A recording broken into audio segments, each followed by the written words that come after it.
much of a whirlwind has this season been to see everything kind of, I mean, come in hoping to get some playing time, and now you look up and you're taking on a starting role. It's been pretty wild. I mean, it's almost like a dream come true. You know, as a little kid, you always want to play in the SEC, and I did that. It's like a surreal feeling to me, to be honest. What's been the biggest, I guess, biggest learning point from you from week one as you've seen your playing time progress? What's the biggest thing you've learned? Um, I say watching film, um, having the knowledge to know what's going on, like your football IQ. Um, it's like the little things like motions, stuff like that. You know, it's like key details you just need to know to be able to move on to the next step. At what point did you start feeling like, hey man, I can do this, I can play on this level,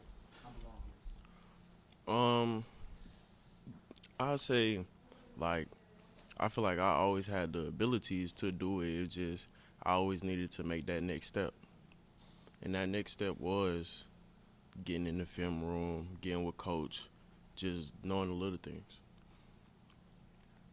I mean, there's not a ton of experience in the corner room. Yeah. Has that made you lean more on Coach Crime or who?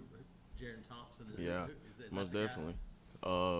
I say Jerrin a lot, but also like Coach Crom. But Jerrin, I sit next to him in like all our meetings, like when team meetings, defensive meetings.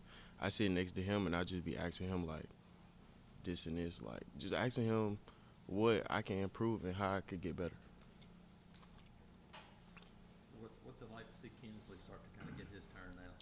That's my dog, man. I've been talking to him since we was recruiting. You feel me? So it's cool to see another young guy to step up and do what he got to do and get his chance. What's it like playing for Crime, man? Because we see him, he's pretty animated. Man, playing for Crime is amazing. Him and Kelly is just like you can't get no better than that, to be honest. And he always keep it real with everybody, so it ain't like he doing this or doing that. He gonna keep it real with you. Jay, what are some of the conversations like with this freshman class and the guys that came in with you? I mean, obviously the season hasn't gone, hasn't gone the way you guys wanted it to. Mhm. What's sort of the message in the conversation about y'all trying to stick together, moving this thing forward? I'll just say looking forward to next year. We know we're gonna be a young group next year, and we're gonna have to step up. Just everybody being accountable for everybody. When some comes your way, just make the best of it. I think safety is probably one of the most unique positions. You know, got to be able to do a lot. Yeah. Yeah, so You know. yeah. Jerrin, we were just talking to Jay Crawford. He said he's kind of leaned on you this year as a leader and a guy he's looked up to. What have you seen from him now that he's playing a massive role for you guys? Yeah, he done. One thing about Jay, he done grew a ton of confidence. Is being able to get them game ready snaps and being able to actually get his feet wet is just a big confidence booster for him, and he has that swagger, you know. So that's probably one of the biggest things as a DB is your confidence and just playing loose. And Jay's definitely been able to show that he's mature and he can be the guy for us. Are there any kind of things you've told him, or pieces of advice that you've given him? Yeah, And most then definitely. the freshman in general? Just starting off with confidence. When you out there, you got to act like a guy sometime, and you just can't act like a freshman, especially with our injuries and what we done had this season. He understands his role, and that's the biggest thing that I try to preach is just understanding your role and leaning on people who can help you, like myself and some of the other guys like Eugene. It's a whole lot of talk to one another, making sure we all on the same page. For a guy like you who's a senior, not going to be around for years to come, what do you tell these young guys in a season like this where I guess the message from the coaching staff has been the rebuild and kind of I mean, it's just the little things. Little things matter, and they go such a long way. Like, one of the biggest things Coach Dirk said that just really stands out to me is the margin from winning and losing victory is like this small, and and that says so much about especially the SEC and then, but it also tells you so much about our team and what we can accomplish. Like we're in these games and we just have to figure out a way out to finish these games, and that's all it is. It ain't nothing other than we got great players, great scheme, great coaches. It's all just us landing out there and finishing the games. Jerrin, how tough was that last drive in that Missouri game? You got 95 yards, 18 plays, something like that. I know that was a long Yeah, it was a long drive, but the type of defense that we say we are, we expect that we should embrace drives like that. And it was just probably our worst drive of the game, and it just wasn't our night, we wasn't urgent enough, You got to be more urgent.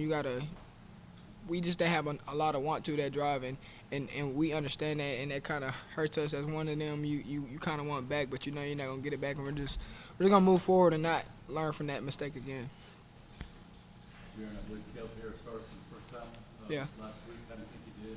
What have you seen out of him over the last couple of weeks? Yeah, he's another one of them freshmen that has a lot of confidence. He's a really smart player too, so that goes a long way with it. That playing safety, that he understands like the defense and not just his job, but what everybody else is doing. Because that's one of the biggest things as a safety. You got to be able to line your defense up, and I think Caleb, as a freshman, he does a tremendous job of doing that. Jerrin, I felt like you got to ask you about the blitz.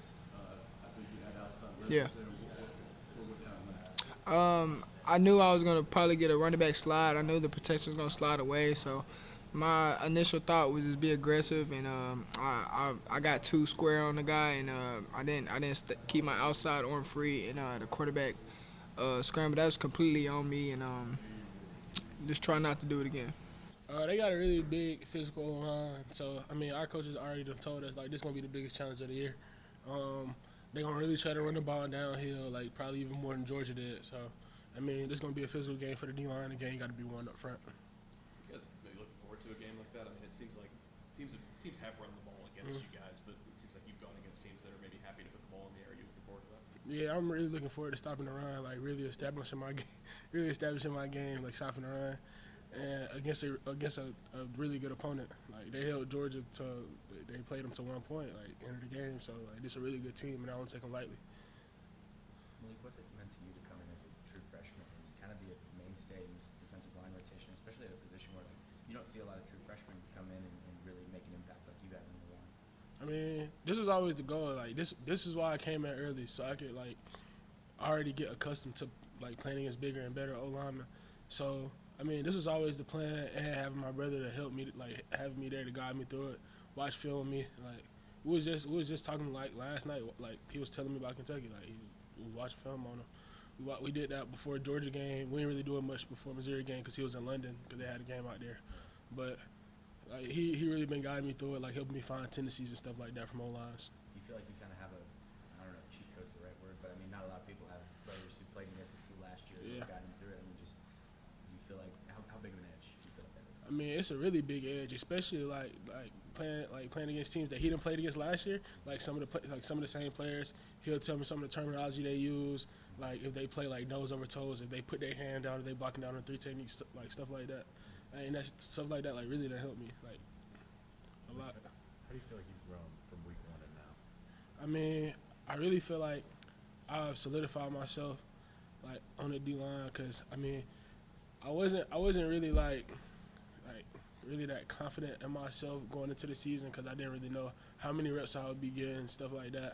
But seeing seeing the fruits of my labor, like I worked so hard to be where I'm at, and like actually getting to see it, like get sacks, like get TFLs, like I mean it's really been like dream come true for real.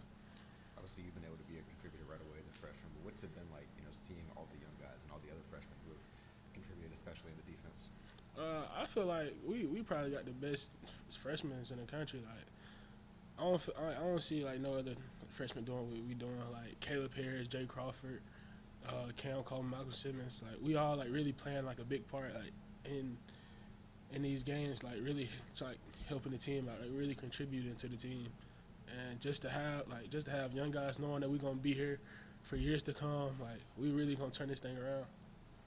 Speaking of freshmen, how do you think Amara's and DJ are coming along? Oh, they coming along well. Like Amari's got a lot of reps last game. Like he played really good last game, TJ Lindsey, he coming along a little slower because I mean, he a good player. It's just some stuff that he lacks. So I mean, he gonna come along too.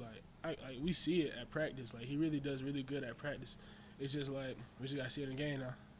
And when you're at Pike Road, you got moved around so much. I mean, I've seen you nose, tackle, and here you play pretty much one spot. I think you use a 3-tech here. Do you like just playing one spot instead of getting shuffled around so much? Does it help you? I mean, I really get shuffled around here a lot. I mean, cause like on obvious passing downs, like they move me and Keldrick inside. Like we play the nose position, and on like some other stuff we playing 3 technique, 4 high, 5s. Like so we really playing everything. You kind of like that then, I guess. Yeah, I like it. That's what you always done.